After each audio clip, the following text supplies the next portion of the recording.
Thank you very much. Welcome, everybody, to the House General and Housing Committee. Today is Friday, March 14th, 2025. We just completed the House floor, and today what we're going to do is take up H461, an act relating to expanding employee access to unpaid leave, and have committee discussion and possible vote. We have taken testimony previously, and we have written testimony, which is before us and is on our committee webpage.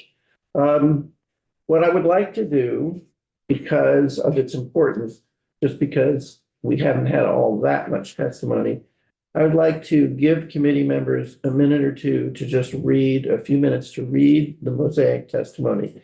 So I'm going to pause for just 2 minutes to allow people to read the testimony, myself included.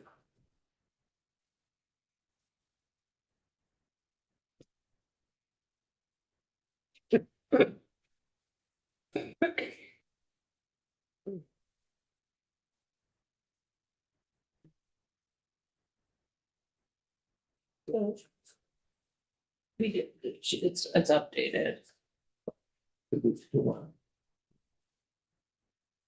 No, I don't think it, I think that's. Okay, all right, okay, great. And I don't care.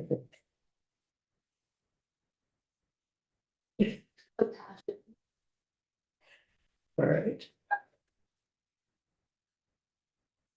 Has everyone on the committee? I'll just wait another 30 seconds here. And then we're going to move to discussion.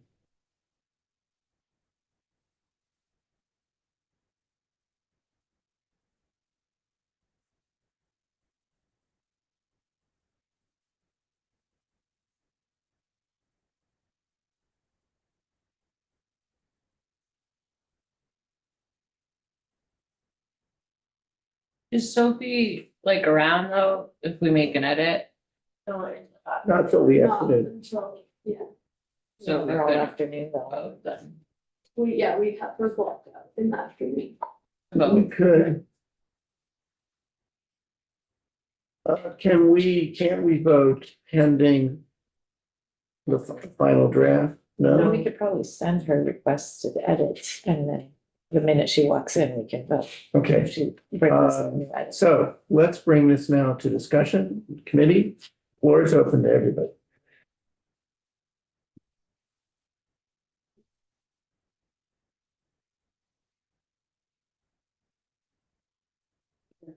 We kicked off. All right, thank you, Lenora. Sure, I mean, I think that, this further, piece of testimony that we just got from Mosaic, from, Executive Director Amy Ward, kind of cements for me that this is, the stories that she shares here of, survivors of sexual violence and what is involved in having to take the time to deal with, serious challenges that can happen for folks. We are setting, I think, the right parameters in having minimum sizes of the businesses and numbers of employees and time off and what you have to provide to prove, the reason why you're taking the time. And so I'm in support, and I'm happy that we also heard from businesses, from representatives giving us that perspective. Other comments, thoughts? I have a few, but I will absolutely let other people take some. I just wanted to bring up a few things. Two of them are points that I believe the committee talked about briefly. So earlier in the week when we had the walkthrough with Sophie, I brought up the difference between FMLA and PFMLA and the hours. Sophie looked into that more for me, and what she found is that, sorry, I'm just reading this. She confirmed that Vermont's 30-hour week is in the definition of covered employee, has already been in statute since 1989. And she says, for better or worse, the discrepancy has existed for 36 years and no one's ever questioned it. I don't think we have the time to question it, and if I am not that old, so I can only speak to my career, but I absolutely defer to it. And in my career, we've always just gone with the 1250 just because it's better for the employee. But if we wanted to change it, Sophie did suggest that we take more testimony. So I knew that I kind of put a pin in that just to get more information and comfortable keeping it to 30 hours a week. By no means am I asking the committee to all agree with me. That just, those are my thoughts. And then in listening to the testimony and talking to the chamber, they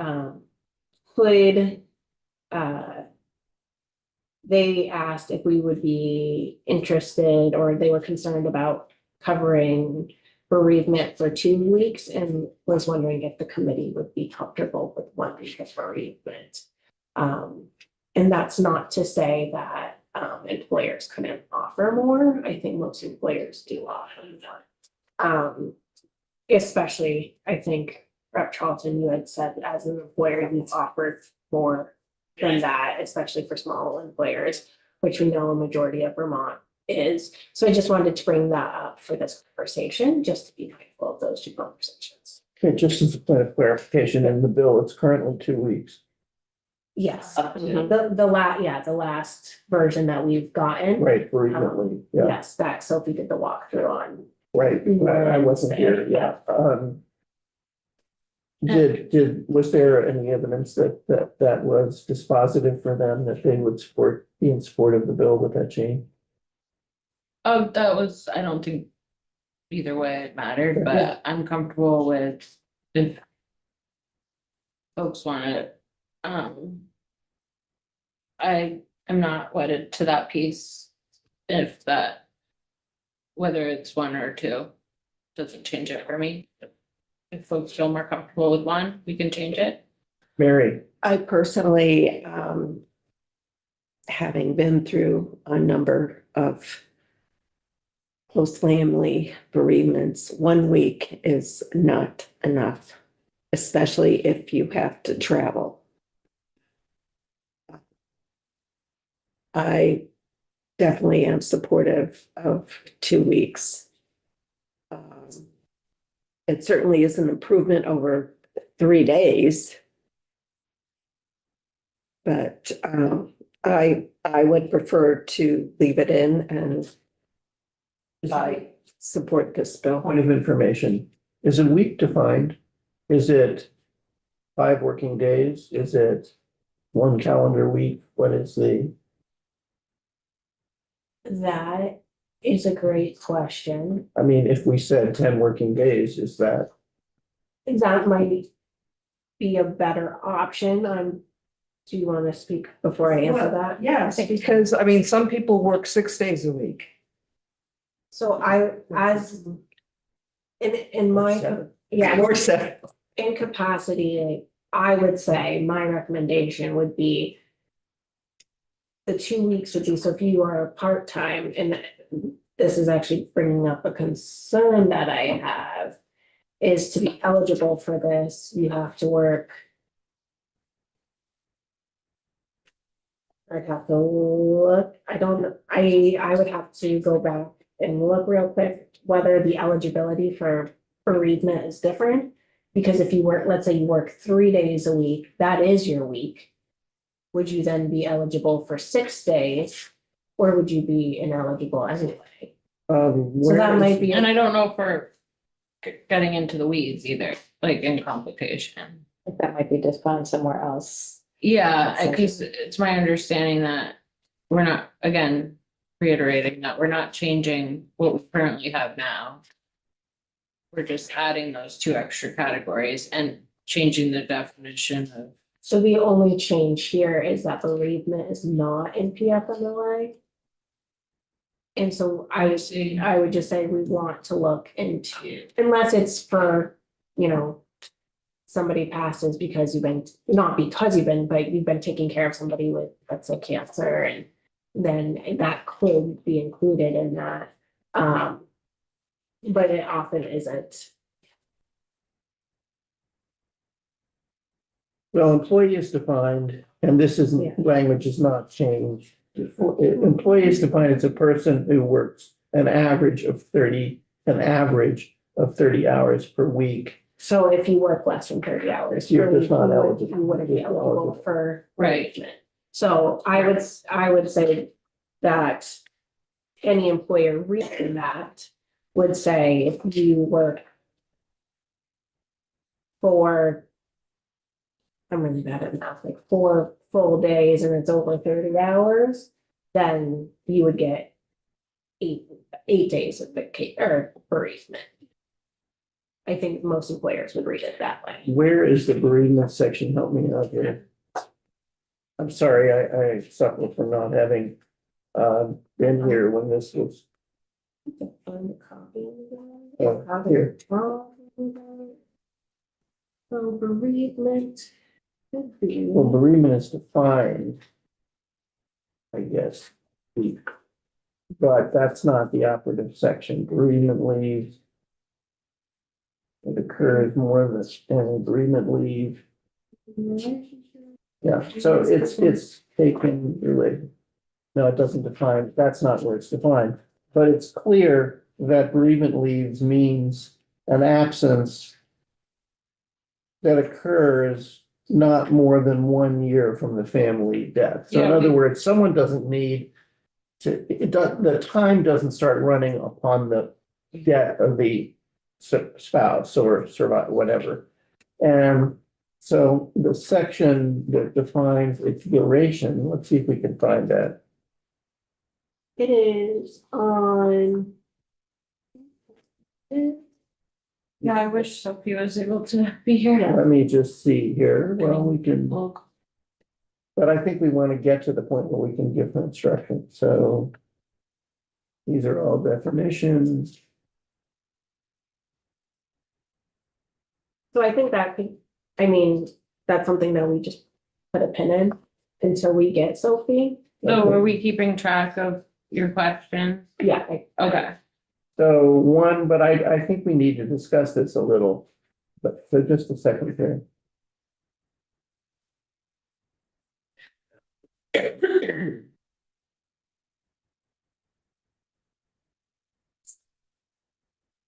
Are you looking for the phrase 2 weeks, Yeah, 12 weeks?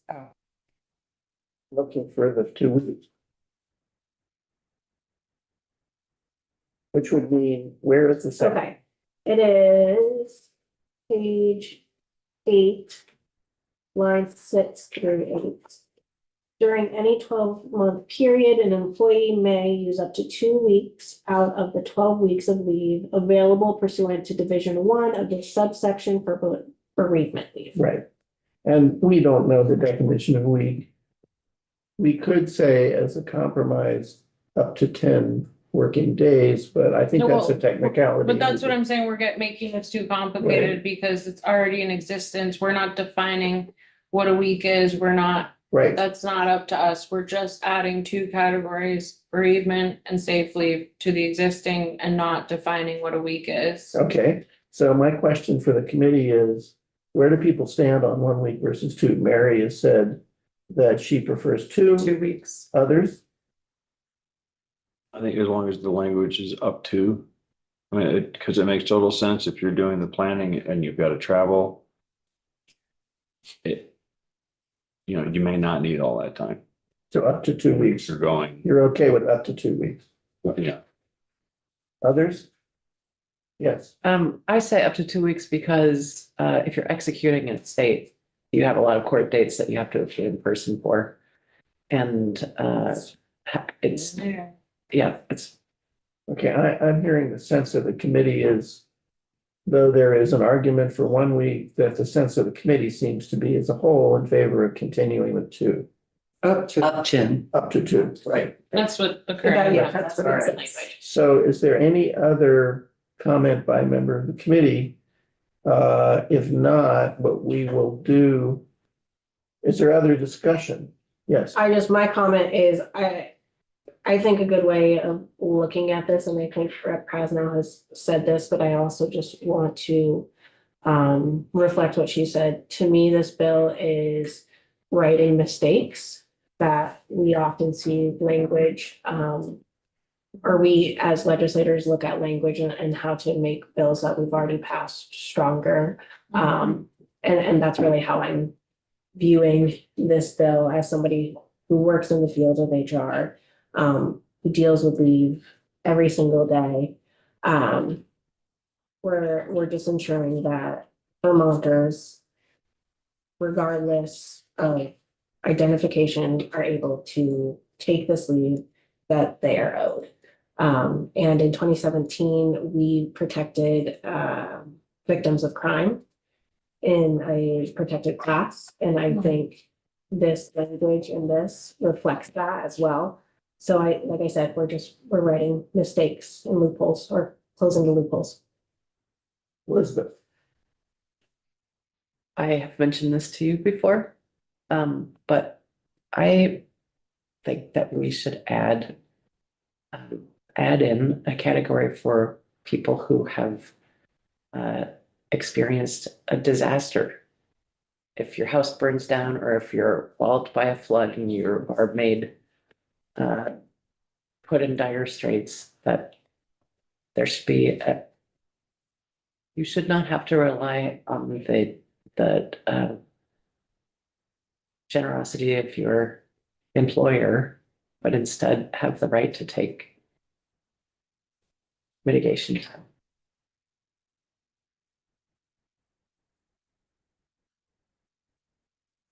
Thoughts?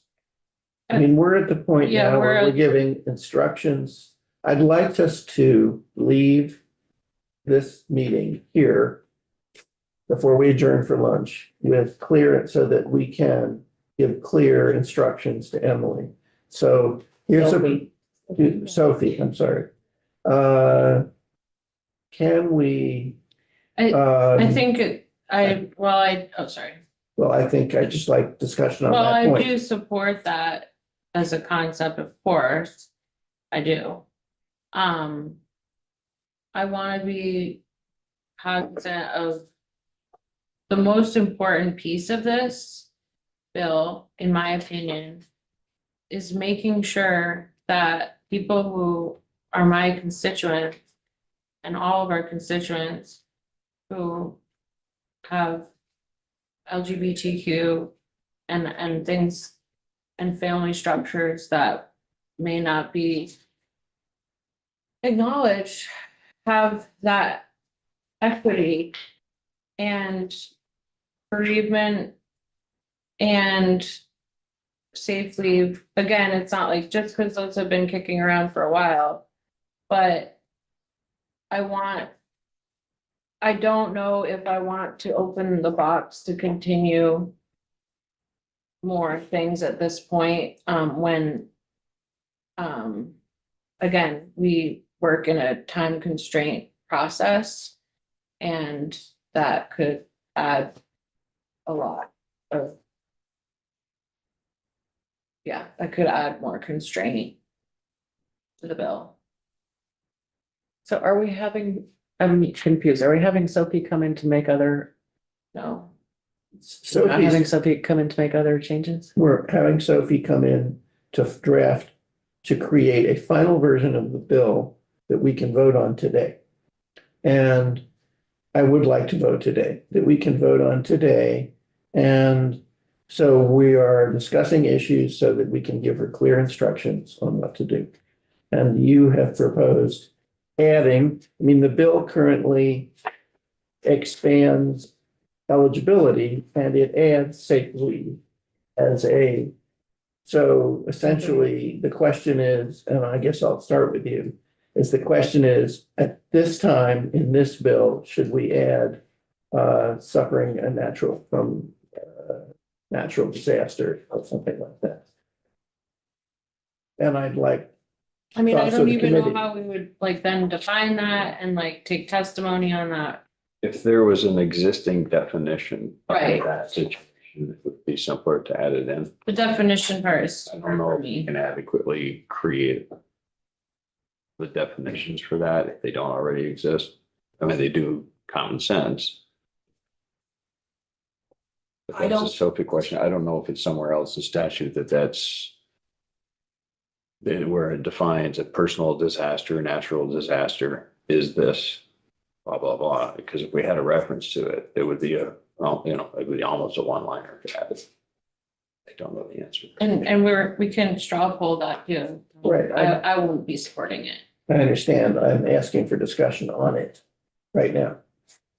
Yes, So I think that it would require beyond Sophie's labor specialization, which is, I think, what concerns me because, I think that the disaster definitions, is it federally declared? Is it the governor declares it? Is it, in plain view, does it count if your kid's school was hit, but not yours? Is it your garage was hit, but not your furnace or whatever, I think that it really is a great idea. And I love that Rep Burrows is proposing it.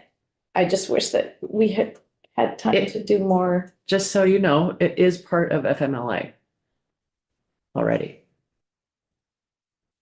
it's part of the federal Yeah. act. So it would essentially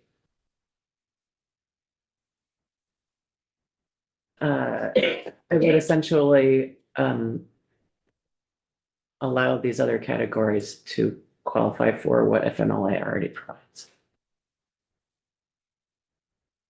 Go ahead. I absolutely appreciate that. I don't think I personally would be ready to support that. And I have to admit that I have not read all the bills that have come up because there have been a lot.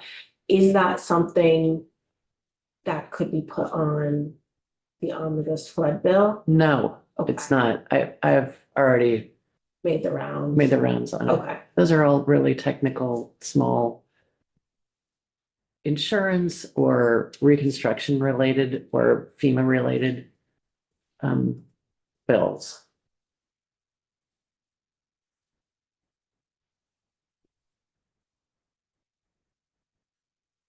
Other thoughts on this issue? No, I was just looking on our committee page trying to find the bill. I know, I Yeah, had yeah. asked Sophie for it last night because I couldn't find it on her page either. let me, Is it under, Because it's a strike all amendment. I'm just gonna send it from my Thank you. email, just because I had a really hard time finding it. Yeah, no, I think I'm just generally trying to find it on our page. Yeah,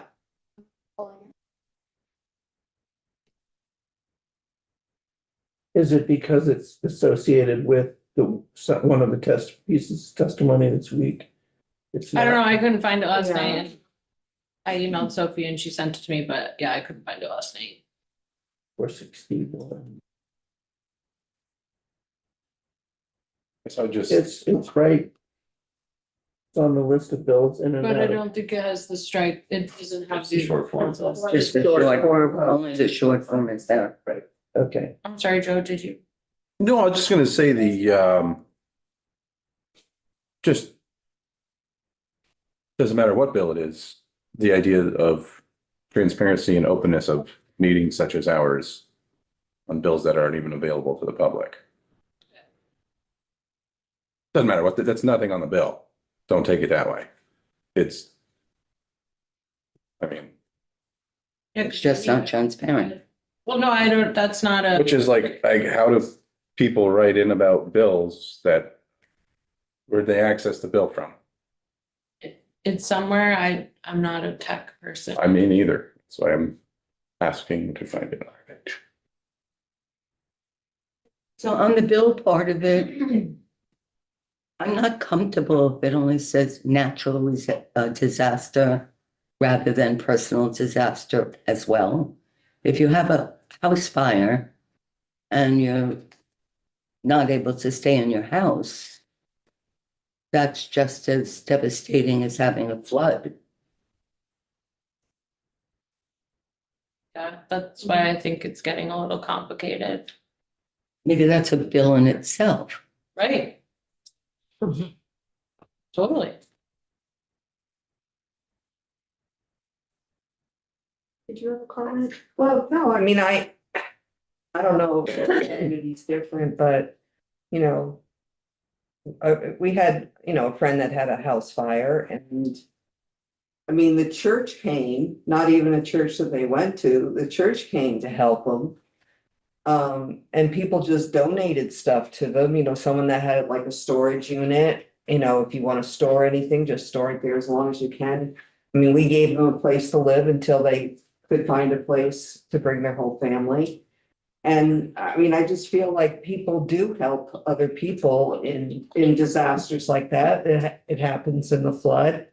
I mean, I know our area, I don't know if the governor was saying it to the whole state, but he was like, don't do cleanup, let me FEMA come and see.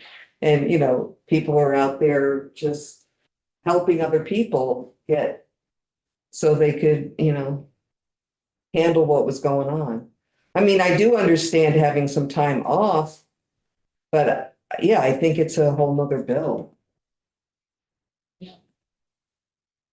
Could I have a show of hands, please, and informal, if we will, straw poll of people who would like to open up the question or consider the question of whether we should add a provision for flood or other natural disaster? I'd like to just withdraw it. You would? Yep. Okay. I think, I'll just say my own view, I'm really interested in that. I would really like to know, I'm just giving my own personal perspective Also, sorry, it's on the website. now. Yes, under today and your Wednesday when we had testing. Yeah, right.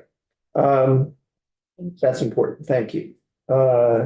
So for members of the public, this full bill is now on our website under, And was it? Maybe we just couldn't Yeah. find it it. was under Wednesday and Wednesday and today. I'm bad at tech. Wednesday and today. Oh, my goodness. Hi, Sophie. Have a seat. What have I moved into? Just gonna sneak in. Oh, have a seat, you'll find out.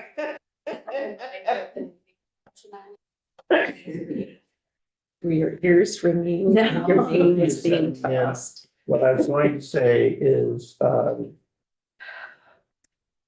really like the idea forward by Representative Burrows and withdrawn. I just want to say, I really think it's a very interesting one.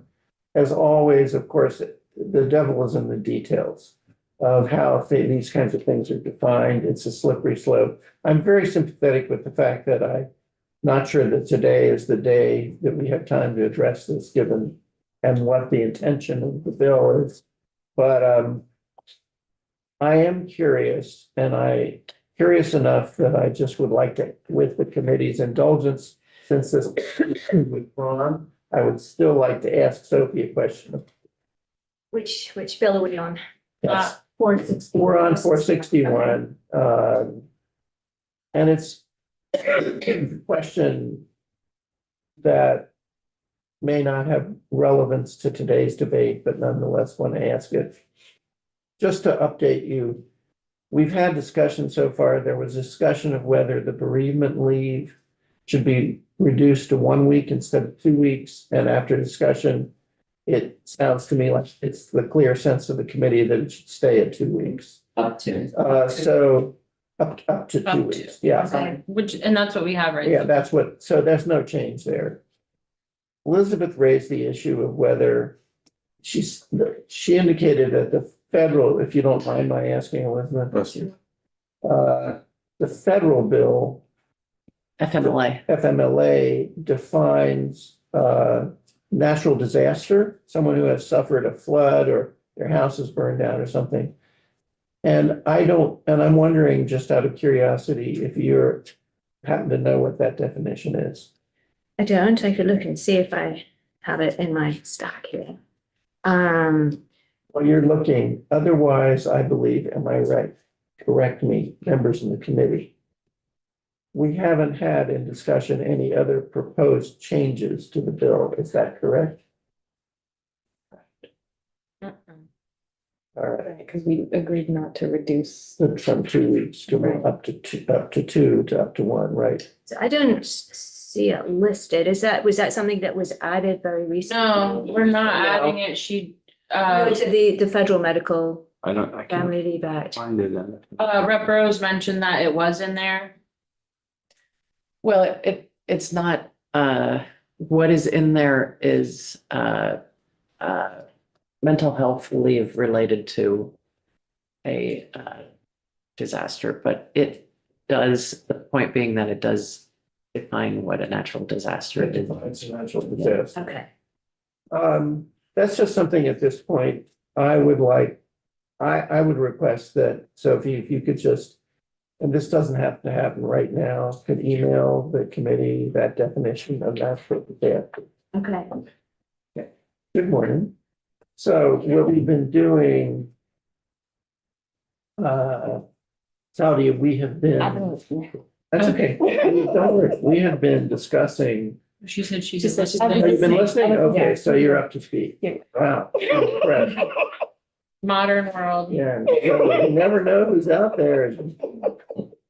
So it appears that the bill as it is before us, is the bill that's before us, that we're not changing it. So are we, at this point, is there further discussion or are we prepared to vote?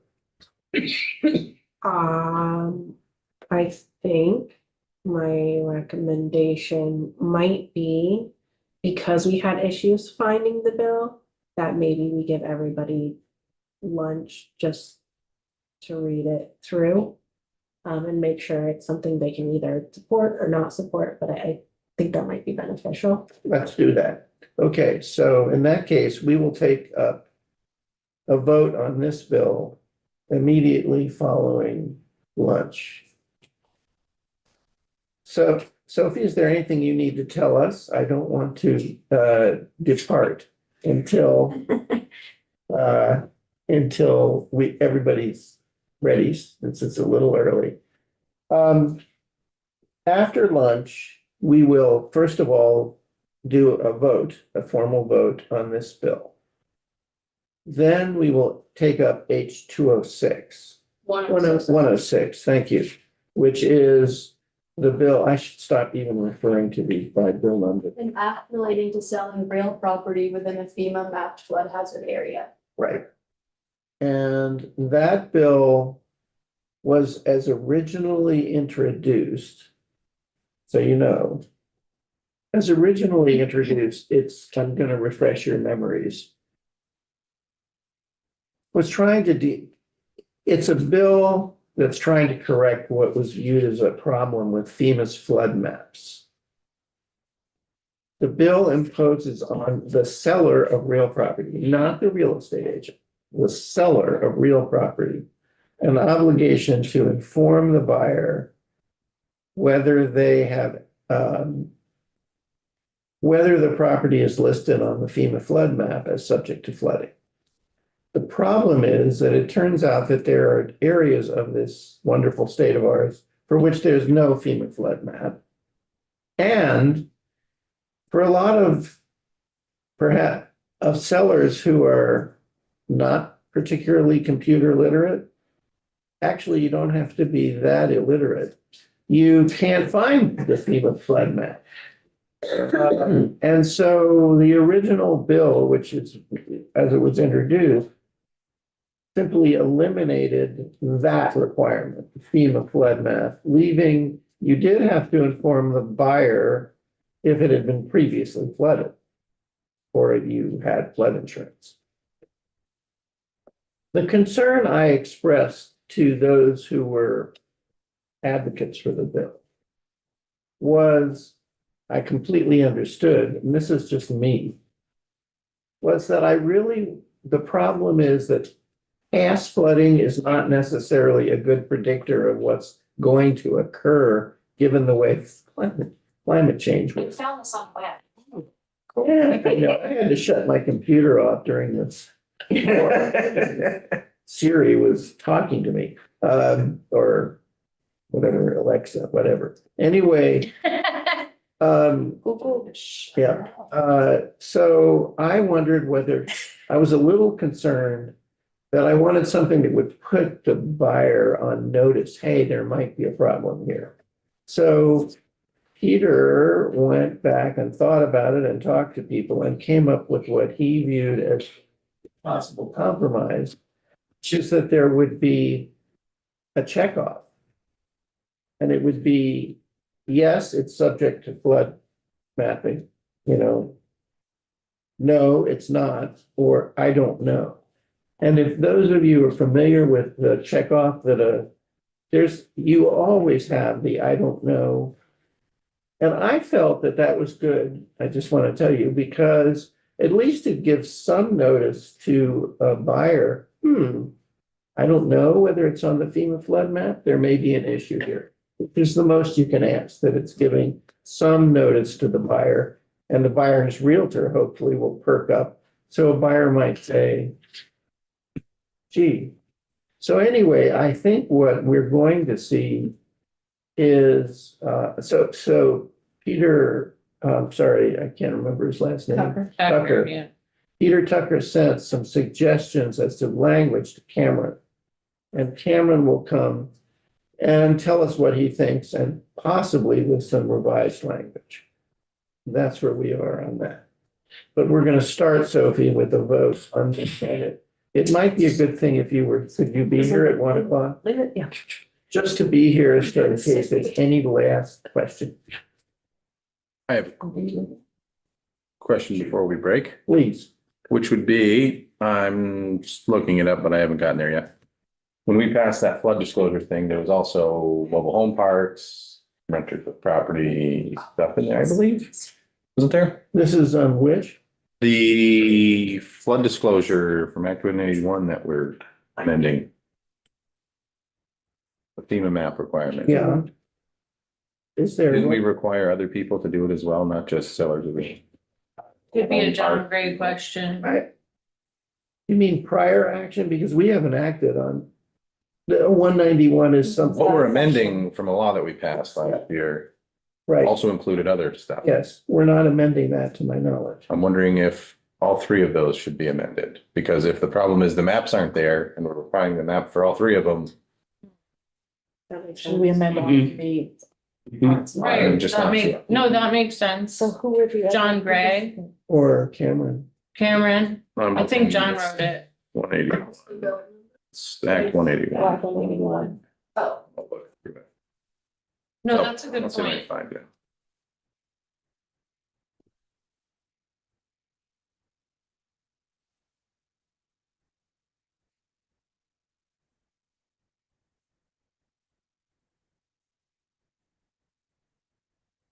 Just be honest. I know, Not really. comparatively to the others here. Out of tech.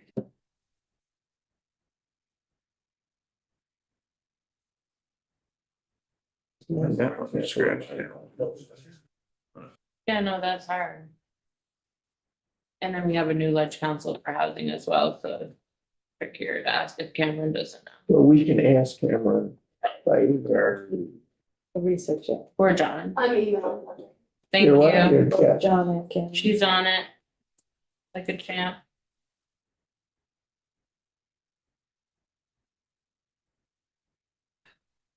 I like those yogurt.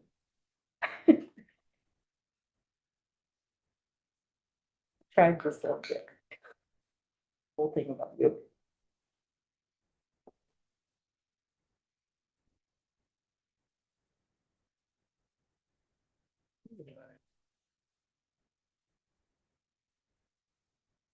They'll find. Return, like, you know. I did? No, I don't know how to search for keywords on a tablet. Yeah, I gave it my tablet because I couldn't make it work. But I can scroll really fast. Is and get a this Headache, Act 181? yeah. Got a few papers. I was gonna say, it's a simple, small bill. That we're gonna mess with, right?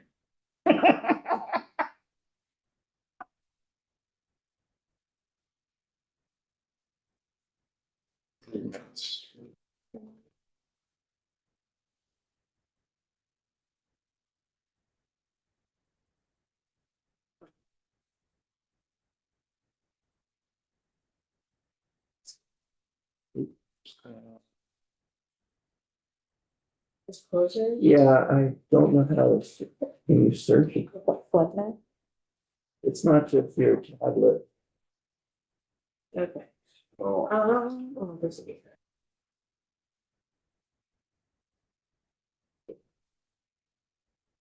No, it's not.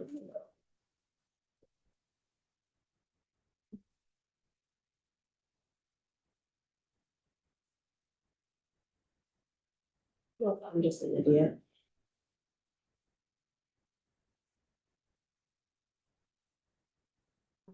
You're searching out. Yeah, but I don't think it's the right thing. It says page 21 of 132.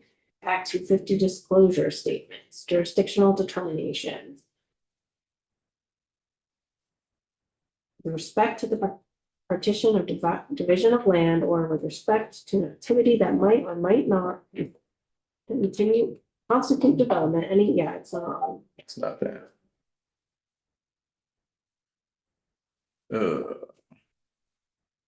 Was it always in relation to sales of property?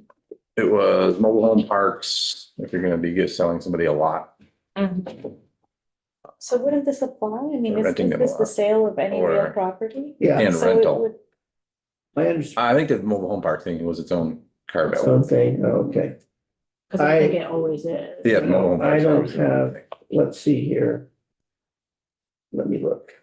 I mean, one thing we can look at is page. What if we just go to H206? And what happens if they don't own the real property underneath the mobile home? That it's owned by an association? The association and selling you that or leasing you that piece to inform you. It looks like it's, I don't know if you guys figured this out, but it's section 102 Um, of Act 181. 27 VSA for you to be added to read. So 102. It's on 17, or no, 155.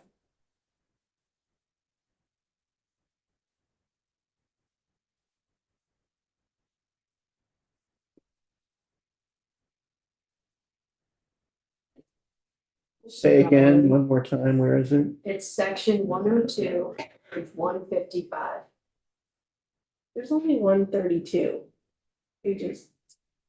No, as enacted is 171 pages. Yeah. Oh. I must be looking.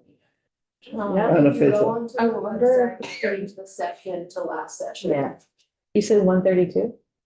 Page what? Page 155, section 102. I wonder, Oh, two, there we do research during the break.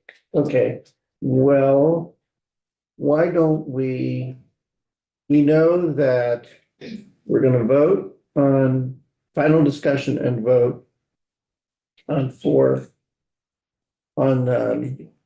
461. 451 and a 61 and a testimony and discussion on 106, and we'll do this research offline.